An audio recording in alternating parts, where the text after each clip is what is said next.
What is up, everybody? Welcome back to the Tomatoito Boxing Show. And what a hell of a weekend that we just witnessed that took place Saturday. What a busy Saturday as far as boxing is concerned.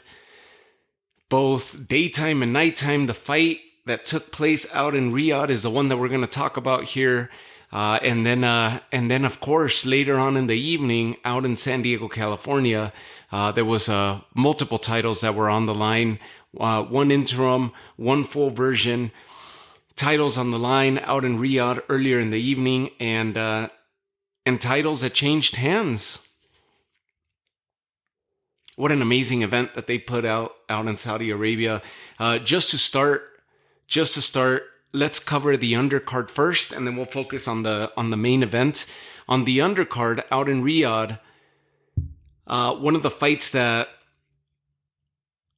I kept an eye on was Sergey Kovalev. He was in action on the undercard against Robin Safar, lesser-known fighter with an undefeated record. He's on the up and up, while Sergey Kovalev hasn't been the same for a couple years now. Sergey Kovalev, especially since the Canelo defeat, he wasn't the same. Right before that, right before the Canelo Alvarez, he had Anthony Yarde in a fight where he looked like he was out on his feet, and he ended up coming back to stop Anthony Yarde and give Yarde the first defeat of his career in what was a heroic return for Sergey Kovalev on that fight. But then he turned around on short notice within weeks later.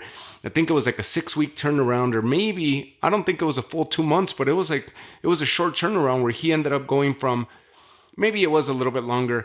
It was from August, if I recall, like the end of August to like the beginning of November. So about 8 weeks or so that he had to turn around and fight Saul Canelo Alvarez, where he was knocked out in the 11th round on that fight. Since then, he was pretty much out since 2019 after that knockout loss to Saul Alvarez. He returned 3 years later in 2022, beat Tervel Pulev in a 10-round fight. That was an undefeated fighter that he defeated, gave him the first blemish of his career, the young Tervel Pulev. And now he fights another 16-0 fighter, Robin Safar, who, this is definitely the biggest name in his resume for Safar. And Kovalev is dropped in the final round of this fight, 10-round fight as well, dropped in the final round, and goes on to lose a unanimous decision to Robin Safar, who improves to 17-0. Sergey Kovalev now picks up the 5th loss of his career, 35-5-1, and this may very well be the farewell for Kovalev. He was trying to get back on his winning ways, trying to get back into some type of momentum, competing at just slightly below cruiserweight at 194 is what these fighters weighed in at. And he just can't get momentum going. Pretty much the cruiserweight division, too heavy-handed for him, and he suffers another defeat. So Sergey Kovalev picks up a loss. There's a young man by the name of Mark Chamberlain who is a lightweight making a lot of noise. Went into this fight at 15-0. If you haven't heard about Mark Chamberlain, go watch him. You could even watch highlights of this recent event, this recent fight that took place Saturday. He fought Joshua Wahab, who went into the ring with a 23-1 record, definitely more experienced. Lightweight fight, like I said, and Mark Chamberlain is starting to make waves. He's starting to make a lot of noise. He went in as an undefeated 15-0 record, improves to 16-0. And he dropped Wahab twice. And easy work for Chamberlain. First round stoppage. He continues his winning ways, and he's someone to keep an eye out because he's kind of making noise like Abdullah Mason, like Emiliano Vargas. 16-0, 12 knockouts now out of the UK, a southpaw lightweight that's starting to make waves. And And so he continues his streak. Let's see how he continues to look as the fights progress. Good record to back him now, and he should be able to start getting some decent opposition in his upcoming fights. How would he do against an Abdullah? How would he do against Emiliano? How would he do against any of the other lightweights like Keyshawn Davis or so forth? Maybe Keyshawn's a little bit too soon, but it would definitely be cool to see him step up against some of the other prospect lightweights that are also making noise in their own respective circles. From there, the first title that ended up changing hands ended up being the 130-pound division, which got shaken up. The lesser-known champion of the five champs there, or at least the four major organizations, each had a champion holding their title. So all divisions occupied by a champion. And then the IBO, which is the lesser known of the organizations, but nonetheless a title that many big names have carried and held around their waist in years past. This fighter I'm talking about is Anthony Cacace. He was the IBO champion for the 130-pound division. In the four major sanctioning bodies, their champions happen to be O'Shaquie Foster for the WBC, Emmanuel Navarrete for the WBO, with the interim being Oscar Valdez with his recent victory over Liam Wilson. You have Lamont Roach, who defeated Hector Garcia to crown himself as a WBA champ.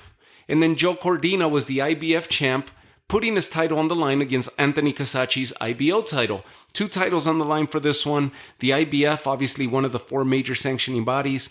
And Anthony Cacace was just too much for Joe Cordina. Joe Cordina, maybe the layoff is what affected him.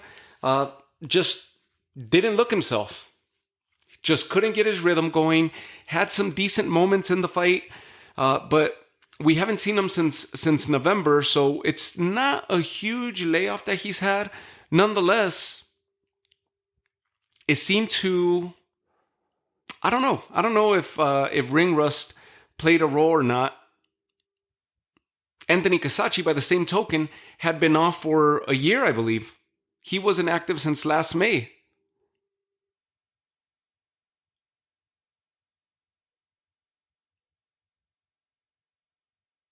Anthony Cacace went into this with a 22-1 record, 8 knockouts, the lighter of the two, the lighter punching boxer of the two, whereas Joe Cordina has left us some good highlights already in his young career.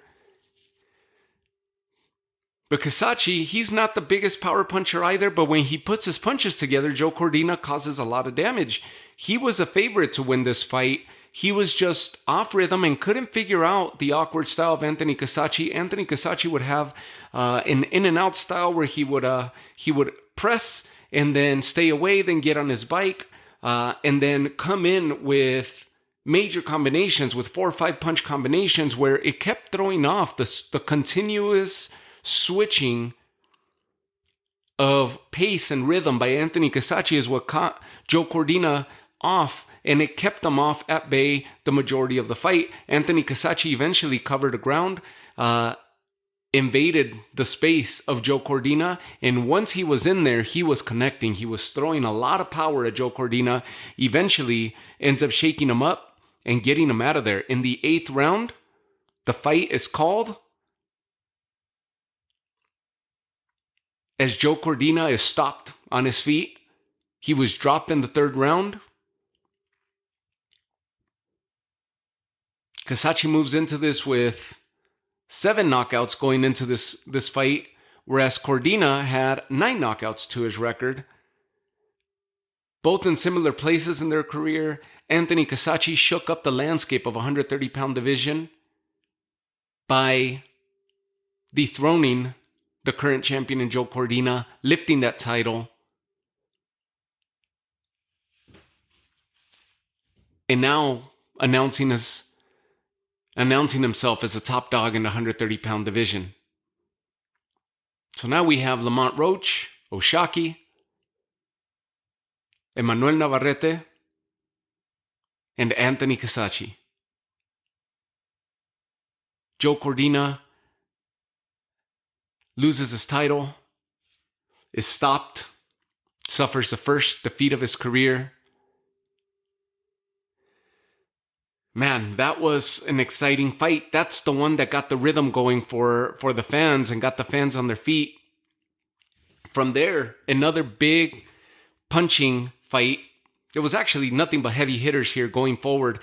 Agit Kabayel and Frank Sanchez both stepped into the ring with a 24-0 record respectively.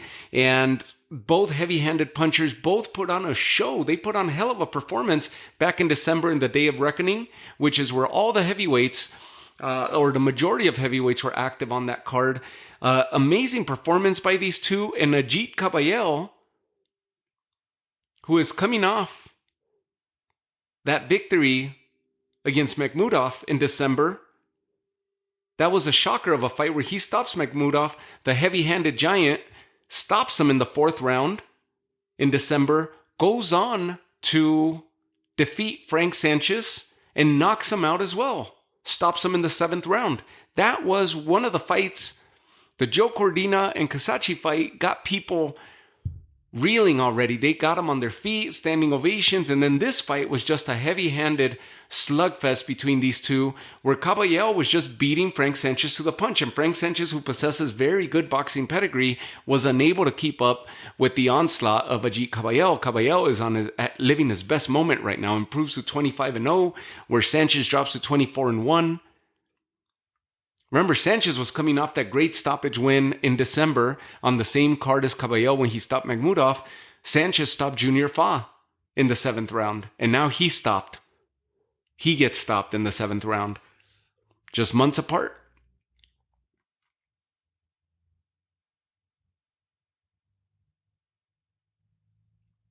Sanchez down early in round 7, and then finally stopped. Small version titles on the line. The WBO, NABO heavyweight title was on the line. So basically the knock on the door for the WBO champ, who happens to be Usyk, up to the point that this fight concluded. And then the WBC Continental Americas heavyweight title, which is also basically lining themselves up to unify. And that was Tyson Fury by the time that this fight ended. Awesome fights. And those two started getting the ball rolling. Then we have the co-main event between Jai Opetaia and Mairis Breidis. The long-awaited return for this fight, or at least run back for these two. They had last faced off against one another in a fight that, as soon as it ended, everybody wanted to see the rematch, wanted to see these two guys step into the ring against one another. That was back in July of 22. And that was for the IBF title, for the very same title where Jai Opetaia ended up getting the unanimous decision win. A lot of people thought it was a controversial win, but nonetheless deserving. Jai Opetaia announced himself as the absolute best cruiserweight. And we do have Chris Billum-Smith. We do have now, we have, who do we have? I keep confusing him with Vaquero Navarrete.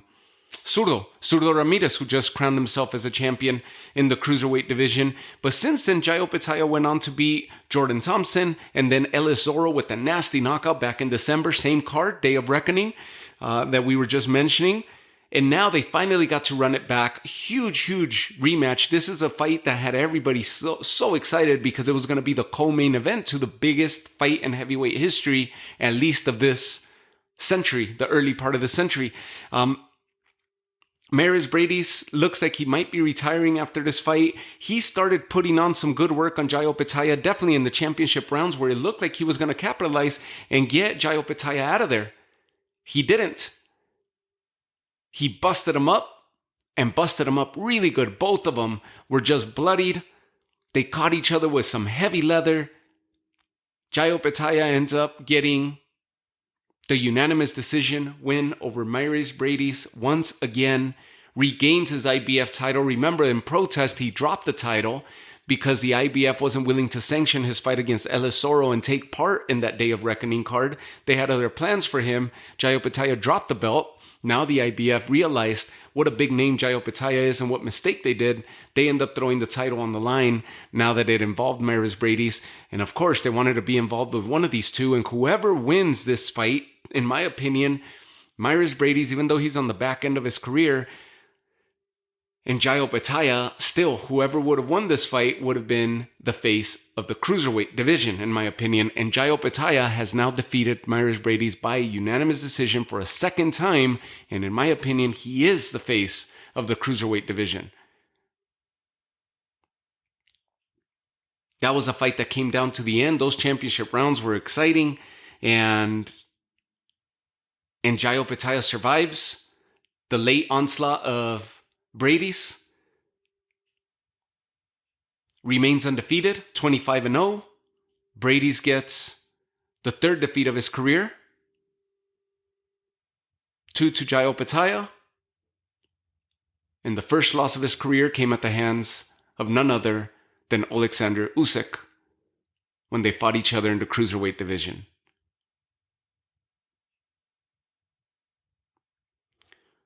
We go on to the main event, which is a fight that we all waited for. We all clamored for this fight to happen for years and years, and it finally came to fruition. Those plans were nearly derailed when Francis Ngannou dropped Tyson Fury in their fight. Francis Ngannou debuted in boxing, the famed MMA heavyweight champion for the UFC. Heavy-handed Francis Ngannou, who dropped Tyson Fury and nearly pulled off an upset, ends up losing a decision to Tyson Fury. Fury etched that win, that victory, to be able to secure a showdown against Usyk, which was set to take place earlier this year in February. We get to February and Tyson Fury suffers a nasty cut over his brow, which delayed the fight to this past Saturday. A fight that we were all clamoring for. We all wanted to see it. The last Undisputed Champion was 20-some years ago, which was Lennox Lewis, in a different era in boxing when there were 3 major sanctioning titles. Now there's 4 plus the ring, the lineal heavyweight title. 5 titles on the line, 2 which Tyson Fury had with him, the WBC and the lineal, the ring championship. Usyk had all the other ones that he lifted from Joshua and defended them against Joshua in the rematch. A fight that we all clamored for, that we all looked forward to, that we were all at the edge of our seats. And sure enough, it was a spectacle. It was a show. It started a little bit slow with both fighters feeling each other early on, and Usyk started covering ground, started getting on the inside of Tyson Fury, starts connecting, starts having success by way of combinations. Tyson Fury pot-shotting, but heavy-handed as always, where he starts marking up and busting up Usyk.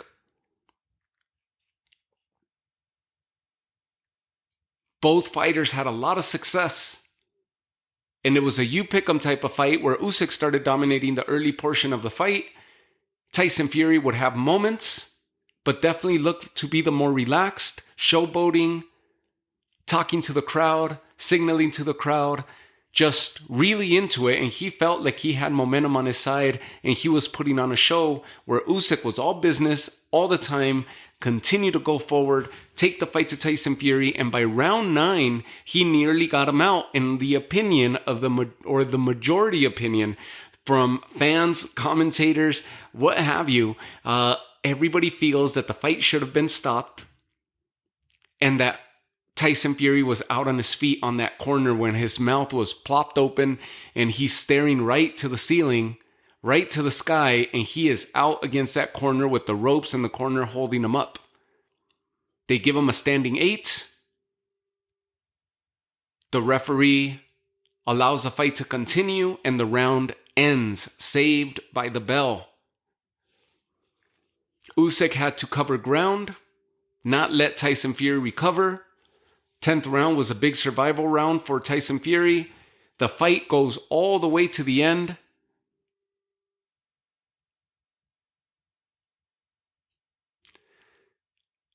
And everybody is at the edge of their seats in a nail-biting moment, awaiting to hear the cards get read. Who was going to be the heavyweight undisputed champion of the world? And just like that, the fight that we waited for years to take place had come to an end, and we were seconds away from finding out who the undisputed champion of the world would be, and the most dominant fighter of this era, since that of Lennox Lewis, would come out victorious.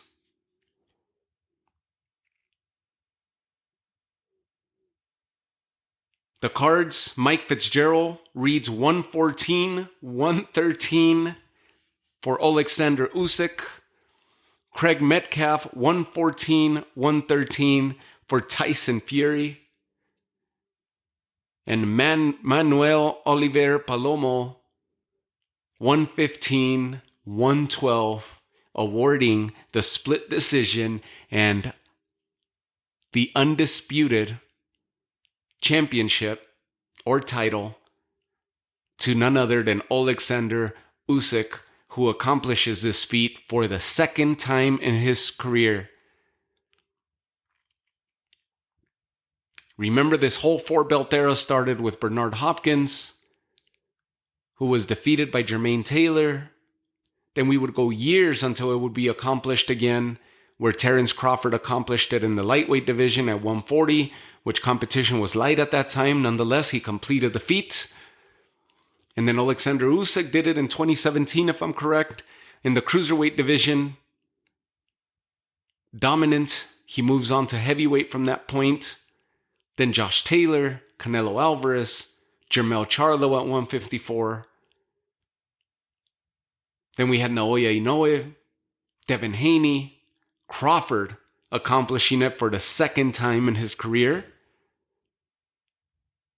The first to do it in two different divisions. Then we get Inoue once again from 118 and then accomplishes it at 122. The second to do it in two different divisions. And now Oleksandr Usyk, number 4 and number 12 to accomplish this feat. He is the heavyweight undisputed champion of the world. What a show, what a spectacle, what a fight.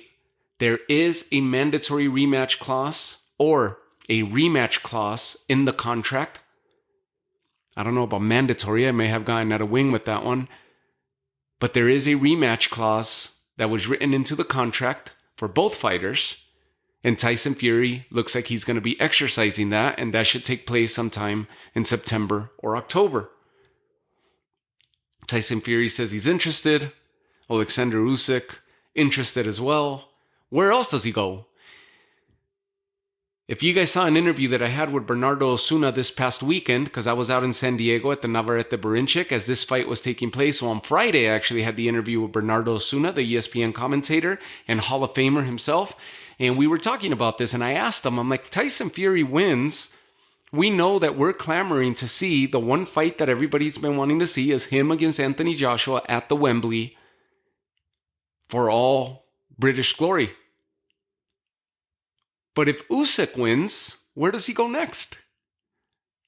He's pretty much cleaned out the heavyweight division, and everybody else has cleaned out each other on the way to get to Usyk and Fury. This was it. So the only thing left for Usyk, the 37-year-old heavyweight, is the rematch with Tyson Fury, should he honor that. And from there, call it a day and ride off into the sunset. Nothing else for him to prove. Nobody else for him to beat. Nothing else out there that where people are going to make a claim that he's dodging or unwilling to fight someone. That's it. Everybody else is on their way up or just basically lining themselves up. But he beat Joshua and now Fury and conquered everybody else to get there. Ukraine had a hell of a Saturday and a hell of an 8 days. In an 8-day span, Vasily Lomachenko, remember, became the IBF champion, finally got the title that long eluded him when he defeated and stopped George Kambosos just a week ago. Now Oleksandr Usyk becomes undisputed. 2 Ukrainian fighters who were partners in the 2012 Olympics, and their other 2 partners, Denis Berinchik, would be in action later in the evening against Emmanuel Navarrete, and Alexander Volstek, who's going to be in action against David Benavidez, who was once WBC champ and lost his title to Beterbiev. He's going to be fighting David Benavidez for the interim WBC title. What a fight, what a spectacle, what a show. And of course, I had to take a drink. I had to cheer to the moment that was this undisputed fight, a historic fight, a great fight, a spectacle, a show, entertaining to say the very least. And I had to cheers from afar to these 2 great men who finally stepped in, and I hope that we get to see them run it back. So with that, I leave you guys. Thank you guys for tuning in once again. Tune in to the next episode because we're going to cover later in the evening what took place later in the evening out in San Diego. And thanks to you guys, I managed to secure an invite as part of the press, and I was there. I was on hand, and plenty of interviews, plenty of stuff that I managed to pick up. You could check that out on the YouTube channel now, and we'll go ahead and cover the San Diego card on the very next episode. Thank you guys again for tuning in. Take care of yourselves. Have yourselves a great night. And what a weekend it was for Ukraine boxing, for Ukrainian fans, and for the Ukrainian people, because it's evident that these Ukrainian fighters are not just doing it for their own glory, but there's bigger goals at hand, and definitely doing it as motivators for their people. So really, really neat to see, and a really cool experience to have witnessed a portion of it out live in San Diego, but to have witnessed this from afar, and to be alive at such a time where boxing seems to be at such a good moment right now. Just in the last 3 years, 4 years, we've had how many undisputed champions already announced, just unifying in the entire divisions, their entire divisions respectively. I mean, we're in a good place right now. The sport of boxing is in a really good spot, and I couldn't be happier that I got to witness it. So I leave you guys with that. Have yourselves a great night. Stay safe. I'll check you guys all out on the next episode. Take care.